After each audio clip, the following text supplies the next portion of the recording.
in the face of discomfort. Anybody experiencing any discomfort? It is hard living in this country right now. I think it's hard living in most countries right now. It is almost impossible to stay current with the news, no matter the source, and not feel the tension of the many issues that divide us. How not to feel the threats of war and climate collapse. No matter your voting pattern or your identities, it is hard to feel centered and calm just now. I name this because it's true. And I name this because when we are anxious, when we are fearful, when we are threatened, it is actually our reptilian brain that is in the lead of us.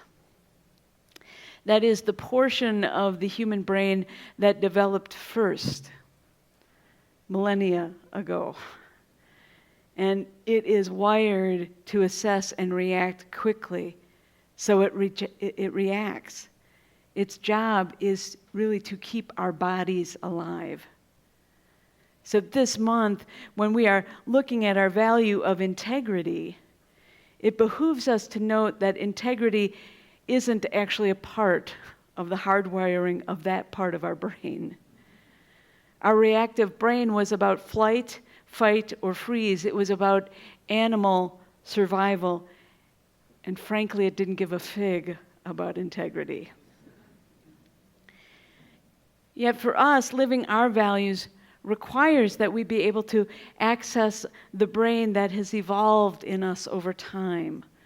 The part that can reason, the part that knows that it knows, the part that can reflect. Now, let me remind us that our values, that list on our wall, wasn't passed down from on high, wherever high might be. It didn't come from me, it didn't come from the outside, it came from us. You see, several years ago now, our Board of Trustees hosted conversations with all of you where people paired up and then sat in groups and they shared their experiences with each other, their stories with one another about their experience of the holy, the transcendent, that which felt larger than themselves. And with a whole lot of help from facilitators who collected the responses, the board identified the words, the values that appeared most often. This list then is that reflection of those values that the congregation identified: openness to all, wholeheartedness, compassion, joy, integrity, equity, and inclusion. For us, these are the qualities that help us feel most alive and connected to and in service of something larger than ourselves. It is lovely. Every time I look over there and I read that, we nurture religious community in which we deepen spiritually, connect authentically, serve respectfully, love radically, and I see those values, I am in awe. And honestly, I get a little teary, as I did when the board came up with them. It's democratic. It is bold. You don't see these just everywhere. In fact, I was just telling Sarah before the service that I was at Kaiser Permanente this week, and they had flags above the hallway, but they were so pastel as to almost be colorless, and I suppose they were in celebration of something, but very discreetly. But no, we're right out in the open. The flags are out. The words are up. You know, you don't like it. Here's who we are. So it is democratic. It is bold. It is whole, and it is holy. And yet, this month, who am I kidding? These days, when so much is so hard, I don't want to speak as if everything is equal and even, and integrity is just a simple choice. Integrity is never simple. Life is complicated. Doing the right thing isn't always clear, and swimming against the tide is never comfortable. And yet the gift of spiritual community is that it is our touchstone that reminds us of our deeper hopes. It reminds us that we are more than our fear. It invites us to recalibrate our reactivity to get out of our reactivity. And as Barbara Kingsolver put it, the very least you can do in your life is to figure out what you hope for. And the most you can do is to live inside that hope. Not admire it from a distance, but to live right under its roof. In no small way, that is the nature of our religion. That is the nature of our values and our mission. Gifted by life, we want to live in a way that makes room for others. We do not resign ourselves to accepting what is. And while we do see the world as it is, we also see it for what it could be. For me, I keep coming back to that. Reminds me again and again that I can't check out, numb out, tune out. I cannot slowly be in my reactivity, triggered by my fears and existential dread. I am called to something more, always something more. So imagine then how heartened I was to read an email this week, a passage from a newsletter written by the Reverend Cameron Trimble. She's a UCC minister, and she writes this, quote, "There is a deeper kind of contribution we are being invited into right now. There is a deeper kind of contribution we are being invited into right now. Not just what we do for the world, but how we show up in it. When the world feels loud," she says, "when the world feels loud, jagged, dissonant with fear or urgency, we often try to respond with effort, organize better, speak louder, move faster. But, she said, what if life is not asking for effort, but for coherence?" You need that one again? What if life is not asking for effort, but for coherence? What if our truest offering is not our strategy, but our resonance? You see, Trimble goes on to name that across religions and wisdom traditions, life isn't just biology. We know that. It's not just body systems working to move breath and blood and bones to keep us alive. Instead, as we know, life is actually about consciousness expressing itself through our patterns and practices. Life is relational. There is an intelligence to it. In short, when we live into our fullness, we are more than our biology. We stop reacting and actually become a conduit, a co-creator of life in the form we would have it. Obviously, this isn't easy. Obviously, it's definitely not passive. It's about living from the center of your being in a way that stabilizes the world around you. Imagine such a thing. The world stabilizing around you. Not by controlling it, hear me, not by controlling it and everyone around you, dear ones, but by showing up in ways that recognize that life is relational and intelligent. That means feeling the feels and not rushing into action. It means getting quiet long enough to sense into what is being invited. Then it requires trust, says Trimble. Trust in the deeper intelligence of life. Trust in your place within it. Trust that showing up with integrity in small, sacred ways matters more than spectacle. Trust that showing up with integrity in small, sacred ways matters more than spectacle. Finally, she says, it asks us to live as symbols of the sacred, not in abstraction, but in the shape of our choices.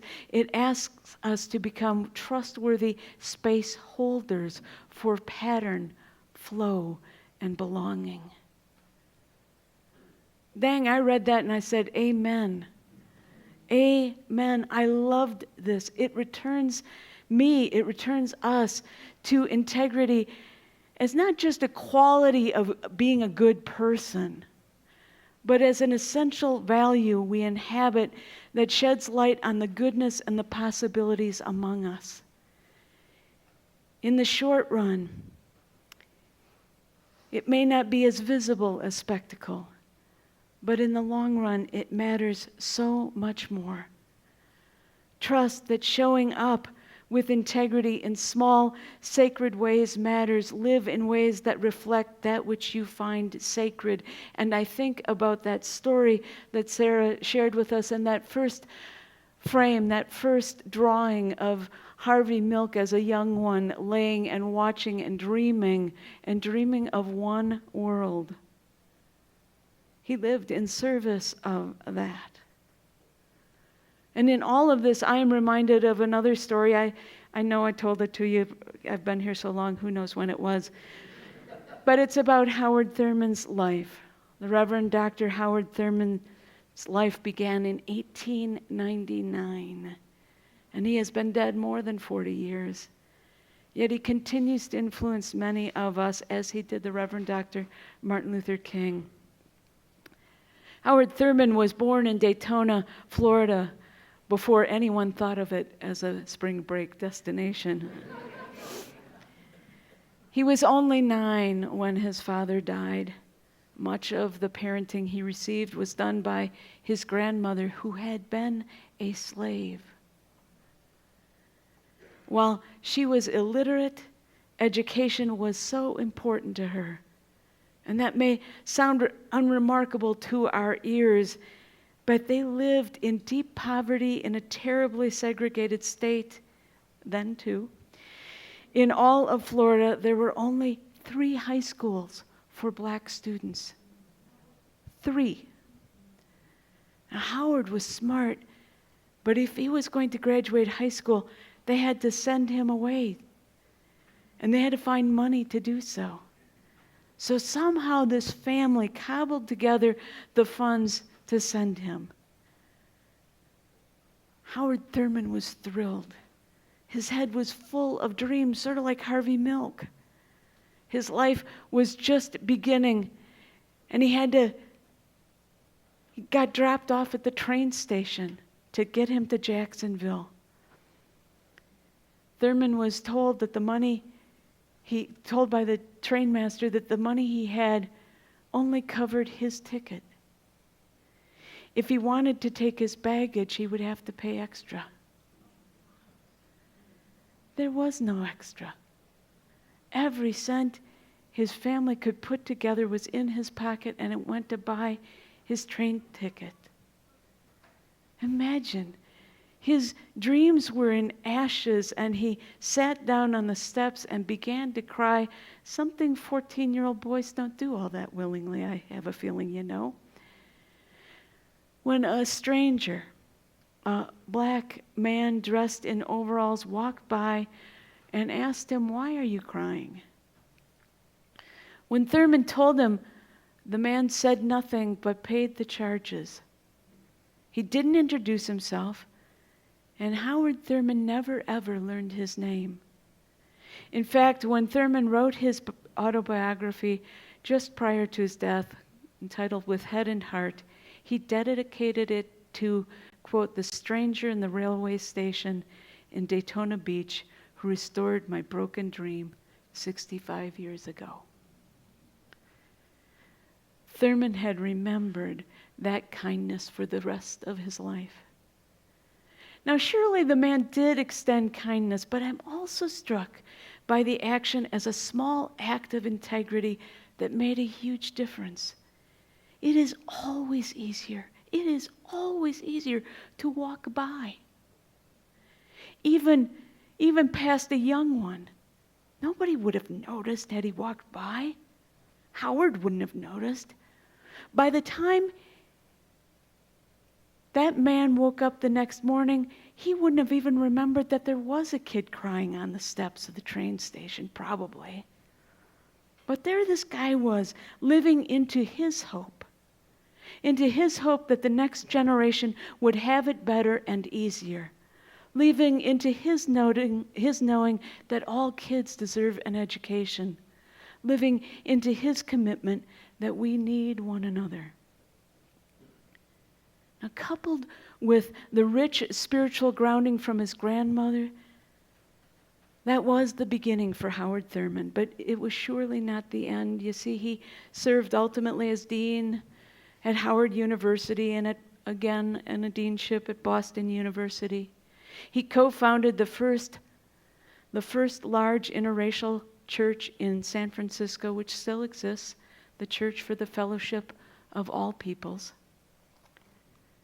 Through all his education, travels, and accomplishments, he remained centered in how he wanted to be even more than what he wanted to do.